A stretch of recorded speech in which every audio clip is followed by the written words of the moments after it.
there is nothing Africa doesn't have, actually. All these things, or these areas where we fall short, I can only be surprised and say, why? Why do we keep falling short on everything, including the provision for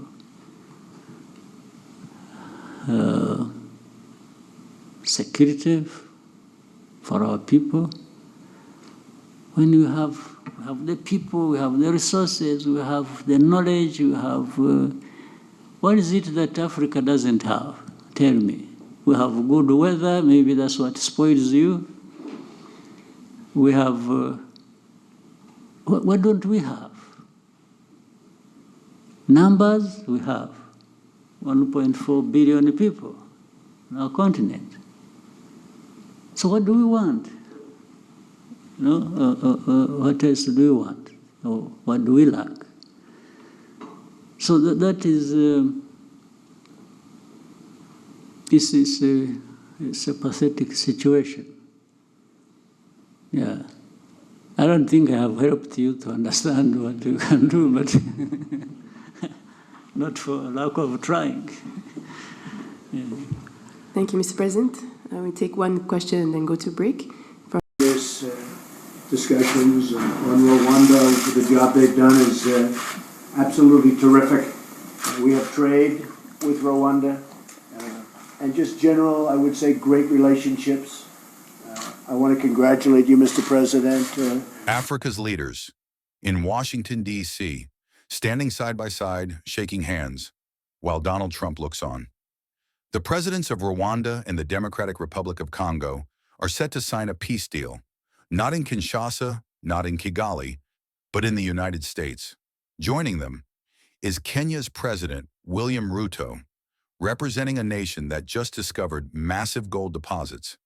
It seems like a diplomatic win, a moment of peace, but we must ask the hard questions.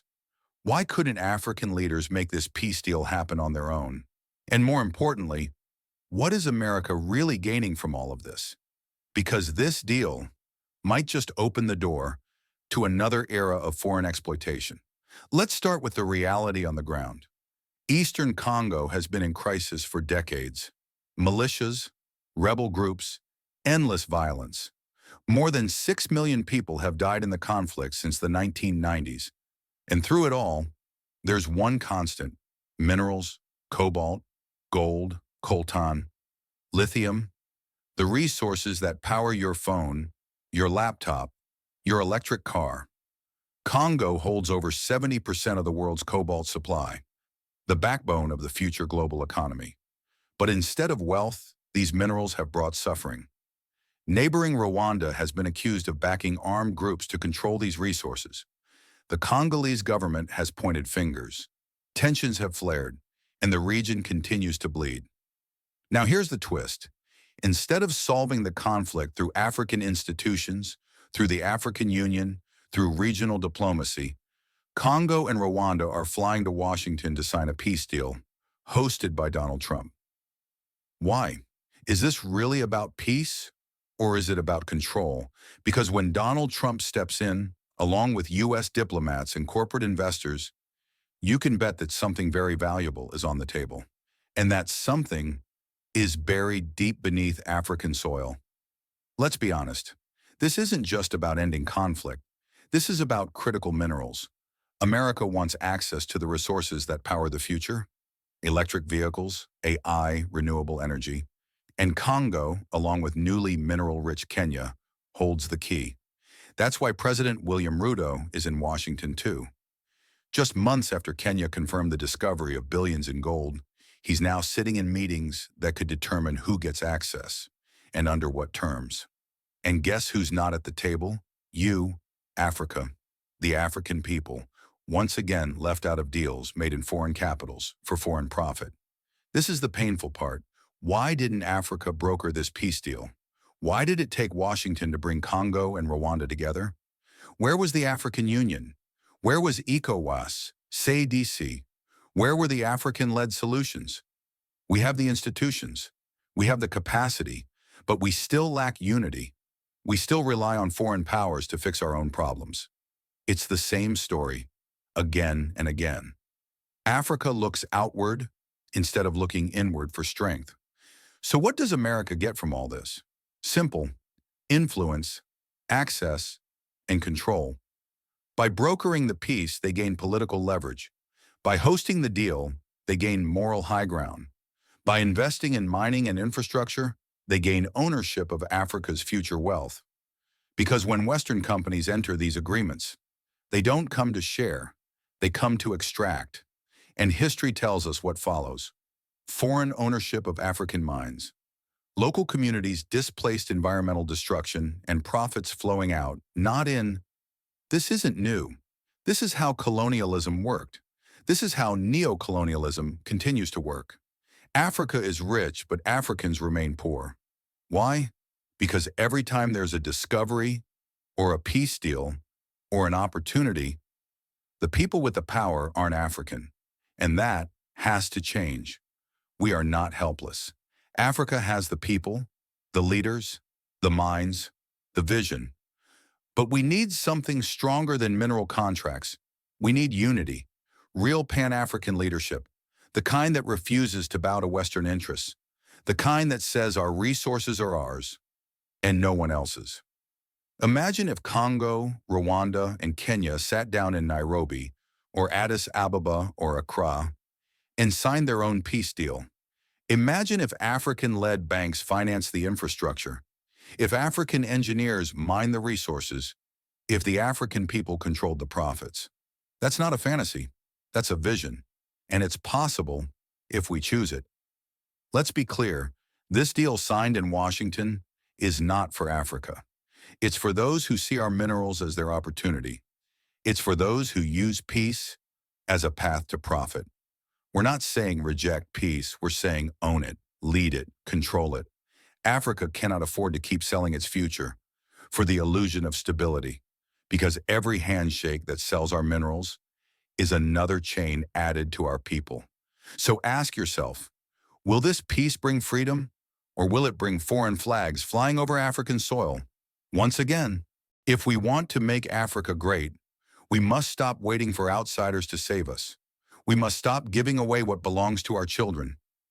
We must start leading our own path, politically, economically, spiritually. Africa is rising, but this time, let us rise on our own terms, not as a supplier of the world's resources, but as the steward of our own destiny. Washington, we agree that, yes, there are a number of things that are going to be done by both sides, and this is the sequence, and they sign. Our people, delegation, and the delegation from there, they sign. And then after that, the next day, whether still in Washington or back home, they say, no, we are not going to do this until now. They set different conditions other than what was actually done and agreed in Washington. So this is what delays the things. So for us, we've been here waiting. There were many times we are hoping that they are saying that maybe beginning of December. I'm not sure that we are going to meet in Washington.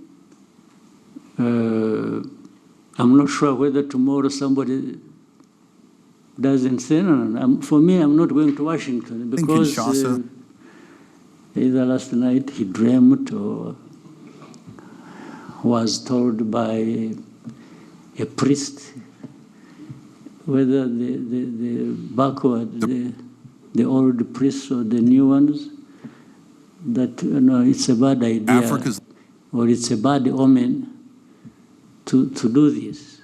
And somebody just says, I will not go. So what can I do?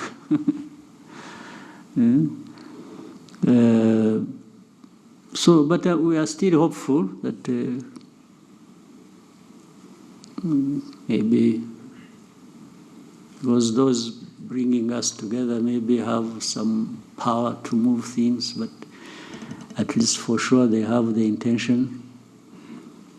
So we will wait and keep hoping that it's not just about a trip to Washington, it's about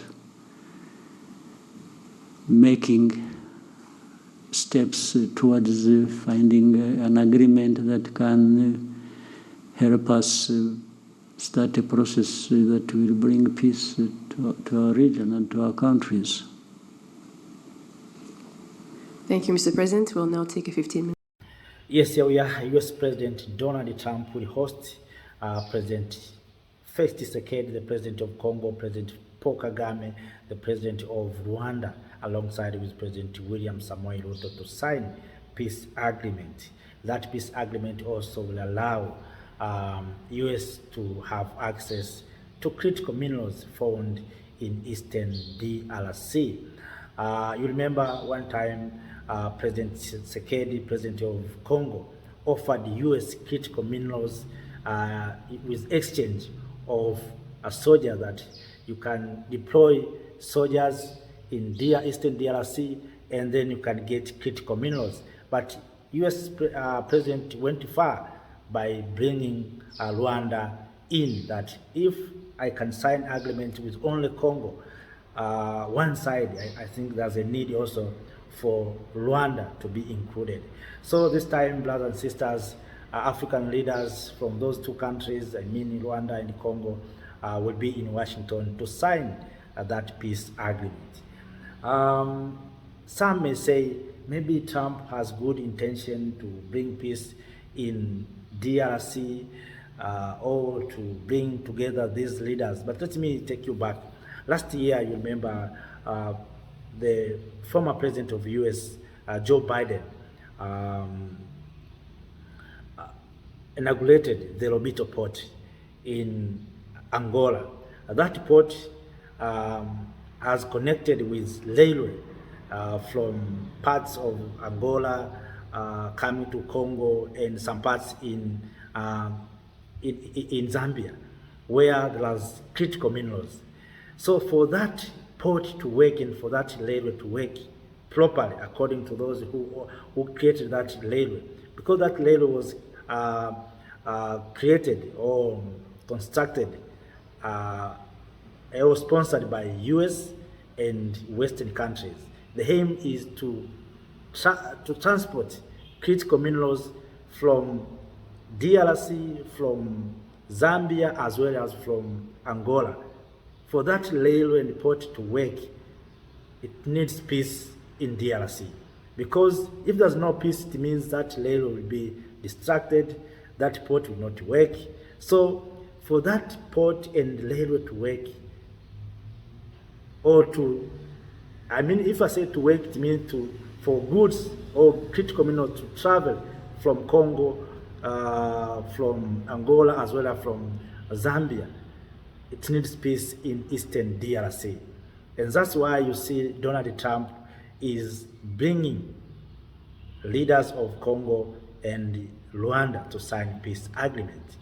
Not because Trump loves much Africa, not because Trump loves much Congo or Congolese or Rwandese. It's because Trump wants to see the railway and the port working properly. Want to see critical minerals flowing from the Democratic Republic of Congo to US and other Western countries. That's what Trump wants to see. And that's why he will bring together these leaders to see how they can support peace. We know there's rumors, of course, maybe it's yes or no, that Rwanda is backing these rebels.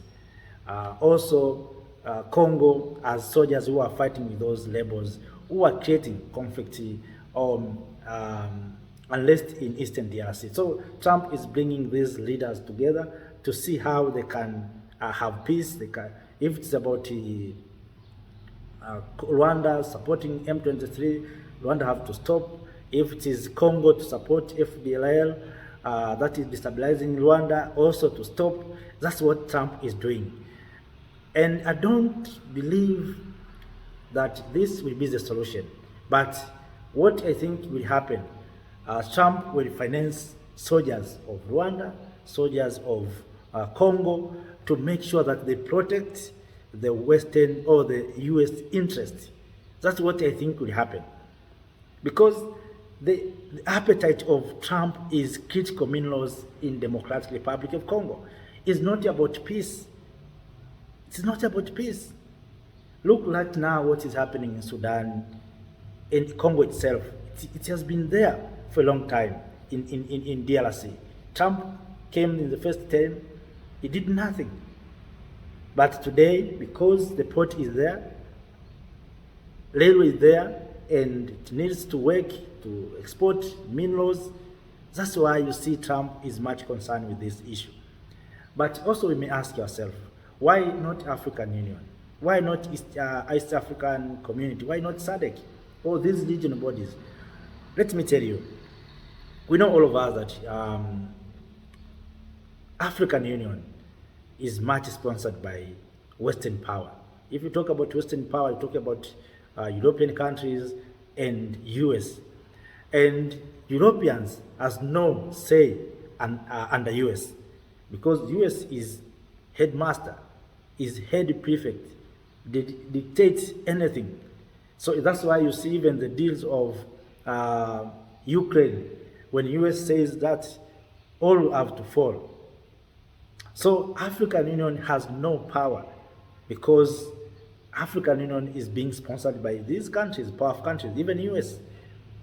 Come to these regional bodies. Regional bodies are so weak.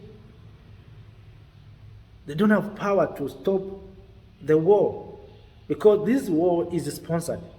One thing that we must understand is that this war is being sponsored. And those who are sponsoring are the ones who are bringing us together and saying and pretending that they're giving us peace. They want to give us peace. But they don't want peace to us. They want critical minerals. That's what is happening.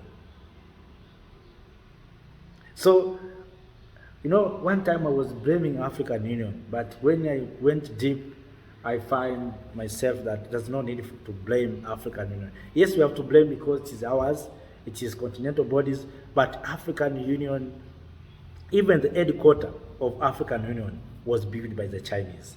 So you see, funds are coming from the West, built by the Chinese, and sometimes you can find Russia has also the hand in the African Union. So African Union has been contributed by these powerful nations. So if you fight China, China will say, okay, I given my resources to build your headquarters, so you have nothing to say about China.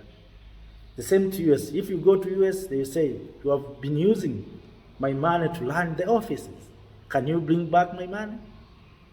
The same to Europeans. So that's why you see these regional bodies and continental body has no power to bring together Rwanda and the Congo. Also, you may ask why President Kagame has decided to go to US, Washington, why many times he's speaking about Western power dictating. President Kagame has been blaming these powerful nations, but why now he's moving to US? Kagame is very technical. You know that if you reject this offer, and of course I know even you brothers and sisters, you know that this deal will not work, because the problem of Congo is not about is man-made. The problem of Congo is man-made. And the problem of Congo will be solved if the government of Kinshasa will accept those Congolese who are Rwandese speaking to be Congolese. Because the problem is that some people who are not recognized as Congolese, they are fighting for their homeland. When the colonizers divided Africa, they start down in Berlin, the way I'm here. Just imagine I can sit here, have a map, and draw without regarding that these people are speaking Kinyarwanda, these people are speaking maybe Bemba. What they did is to divide one tribe or one kingdom into two parts. You see? And that kingdom has different, in other parts, there are some other people. So they divided Rwanda kingdom, or Rwandese kingdom, into two parts. One part remained in Rwanda, the current Rwanda that we have. Another part went to the Zaire at that time, the current Democratic Republic of Congo. That's where the problem started. So Kagame knows very well that if we don't attend the summit or peace agreement, because just signing, you have given money. These powerful nations, they give money because they print money. They have no problem with money. They have printing machines, they can print at any time. So they give you money. They sponsor everything. So Kagame knows very well that this will not work. So he went there to sign, because if we don't go there, US will destabilize Rwanda. And we know that Rwanda is a small country. And of course, we have seen Rwanda already punished by removed from AGOA after rejected a US second-hand clause. So Kagame knows very well. So President Kagame knows very well that if we don't attend the summit, he will be punished. And that's why he decided to travel, even if he has been criticizing the West, these powerful nations for dictating Africa, of course, and blaming African leaders for accepting dictated. But all in all, President Kagame decided to travel to US because he knows very well that if we don't attend, he will be punished. Another issue is the presence of President William Ruto. We know that Kenya recently discovered a huge deposit of gold. So we know that US also seeking gold, want gold and other resources. We hope also President Ruto will sign a deal with the US, will sign some deals with some companies in the United States of America. But all in all, no one is there for nothing. When you see leaders such as Trump, one thing that Trump is doing, instead of summoning all 54 heads of states and governments in Washington, what he do, he take few of them. Recently, remember, only 5, it is almost 6 leaders were invited in Washington. And this time, it's 3 will be in Washington. It's come up, if you sum up, you find 9. So 9 countries already have agreement with the US in the continent of Africa. And those countries are so strategic with resources. So that's what Trump is doing. These people, they know that we have lamented African leaders being summoned, but Trump was coming with new style, bringing leaders in a shape that Africans will not feel that our leaders are being summoned, but in real sense, our leaders are being summoned. You see? That's what Trump is doing. So, family, brothers and sisters, if you have something to share with us, please do so through the comment section. I will hear from you, and I'll be happy to see your comments. What is your opinion? What is your views? What is your perspective on this issue? Thank you. Thank you, Africa, Mama Africa. Oh, yeah. You make African great. Thank you, freedom. Thank you, Africa.